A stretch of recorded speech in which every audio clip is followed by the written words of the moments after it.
کہ انسانوں نے اس جنگل کے بیچوں بیچ پیڑ کاٹ کر بجلی کی تاریں گزار دی تھیں۔ مما مما، میں نے دیکھا ہے ہمارے جنگل میں کوئی نئی چیز آ گئی ہے۔ میں نے پہلے تو کبھی ایسی چیز اپنے جنگل میں نہیں دیکھی۔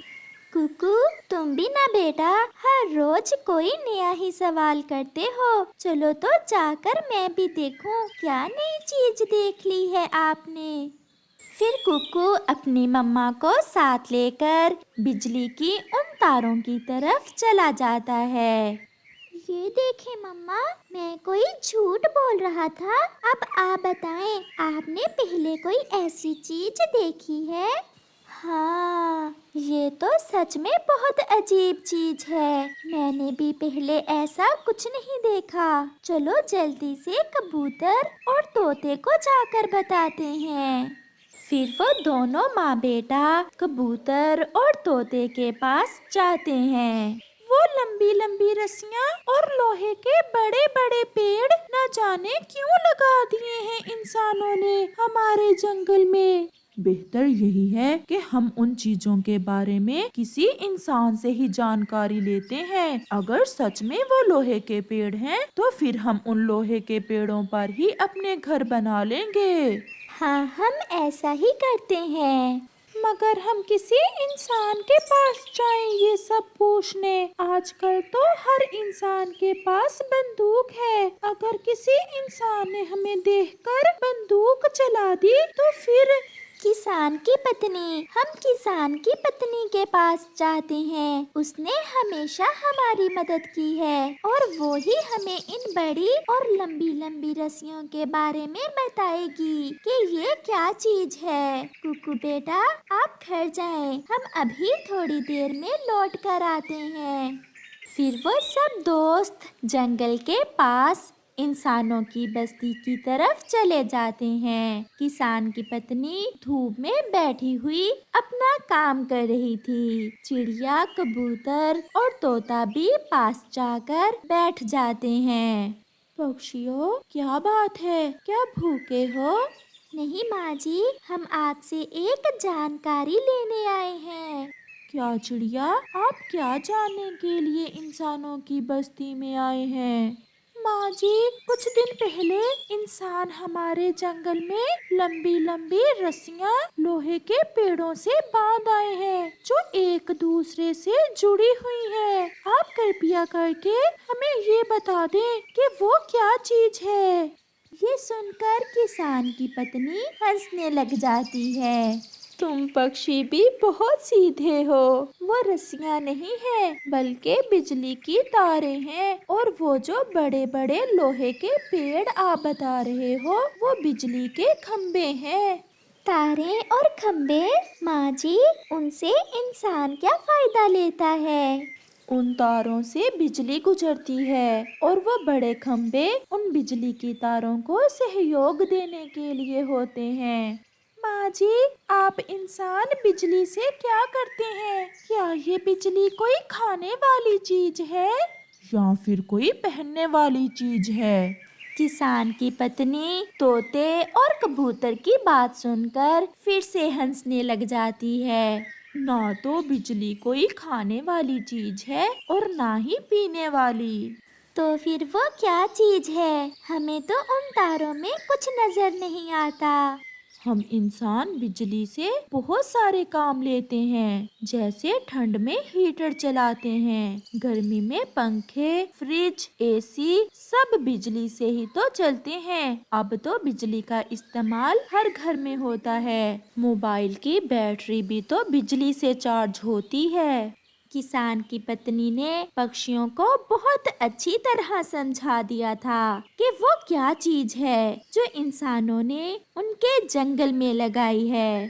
اب ہم جاتے ہیں ماں جی، ہم تو ایسے ہی حیران ہو رہے تھے۔ ہاں، مگر پکشیوں، ان بجلی کی تاروں سے آپ دور ہی رہنا۔ ان میں جو بجلی ہوتی ہے وہ انسانوں کے فائدہ مند ہونے کے ساتھ ساتھ بہت خطرناک بھی ہوتی ہے۔ اگر کوئی پکشی تار کو چھوئے گا تو وہ وہیں جل جائے گا۔ میں تو پہلے ہی ڈر رہا تھا، ان انسانوں نے ہمارے لیے ایک نئی سمسیا کھڑی کر دی ہے۔ پھر وہ سب پکشی وہاں سے چلے جاتے ہیں۔ رات کو ککو اپنی ماں کے ساتھ لیٹا ہوا تھا۔ مما، تو پھر انسانوں کی بستی سے کچھ پتا چلا کہ وہ بڑی بڑی کیا چیز ہے؟ ہاں بیٹا، وہ لمبی رسیاں نہیں بلکہ بجلی کی تاریں ہیں، اور جن پر وہ تاریں لگی ہوئی ہیں وہ بجلی کے کھمبے ہیں۔ مما، کیا وہ کوئی خطرناک چیز ہے؟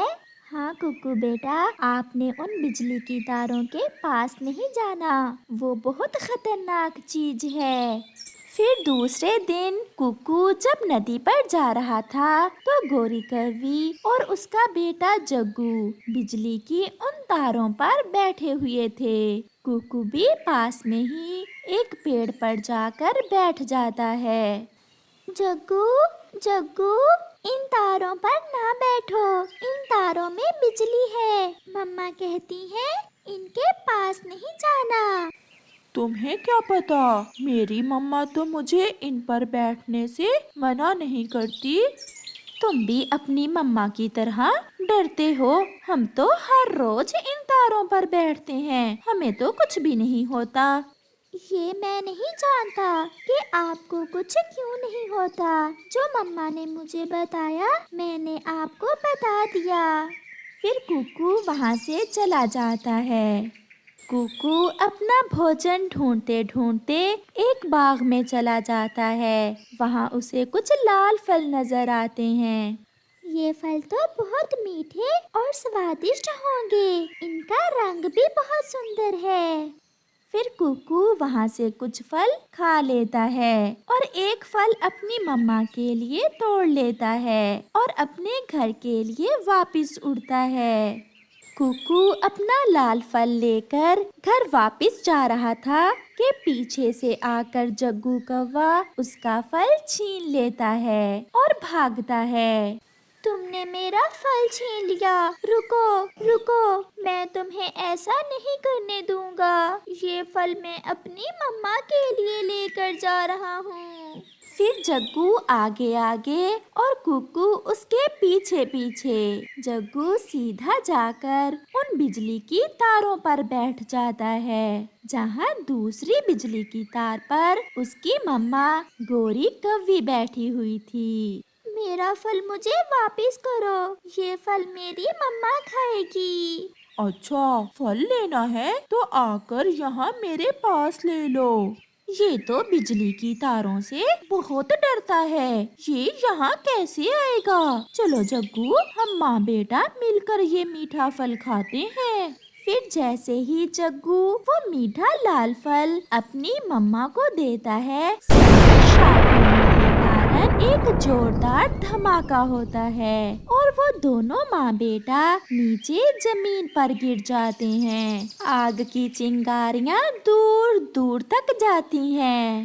ککو انہیں پانی پلاتا ہے اور وہ مرتے مرتے بچ جاتے ہیں اور پھر کبھی بجلی کی تاروں کے پاس نہ جانے کا وعدہ کرتے ہیں۔ پیارے دوستو، کیا آپ نے کبھی کسی کوے کو بجلی کی تاروں کے ساتھ ایسے کھیلتے ہوئے دیکھا ہے؟ اگر دیکھا ہے تو کمنٹ کر کے ضرور بتائیے، ہمیں انتظار رہے گا۔ اور بجلی کی تاروں سے دور رہیں۔ آپ کا دھنیہ واد۔ رانو چڑیا کی چنا چاٹ پورے جنگل میں مشہور تھی۔ سبھی پکشیوں کو چڑیا کی چنا چاٹ بہت پسند تھی۔ چنا چاٹ، سوادشٹ چنا چاٹ، تیکھے مسالوں والی چنا چاٹ، آئے آئے اور کھائیں اپنی چڑیا بہن سے لے کر سوادشٹ چنا چاٹ۔ چڑیا ایسے آواز لگا رہی تھی، چڑیا بہن 2 پلیٹ چنا چاٹ پیک کر دیں، میری ماں جی آ رہی ہیں، میں ان کے لیے لے کر جا رہی ہوں آپ کی چنا چاٹ۔ یہ لیں بلبل بہن، 1 پلیٹ کے پیسے دے دیں اور 1 فری میں لے جائیں، آپ کی ماں جی میری بھی تو ماں جی ہی ہے نا۔ بلبل چڑیا سے چنا چاٹ لے کر چلی جاتی ہے۔ کالو کوا اور گوری کوی بیٹھ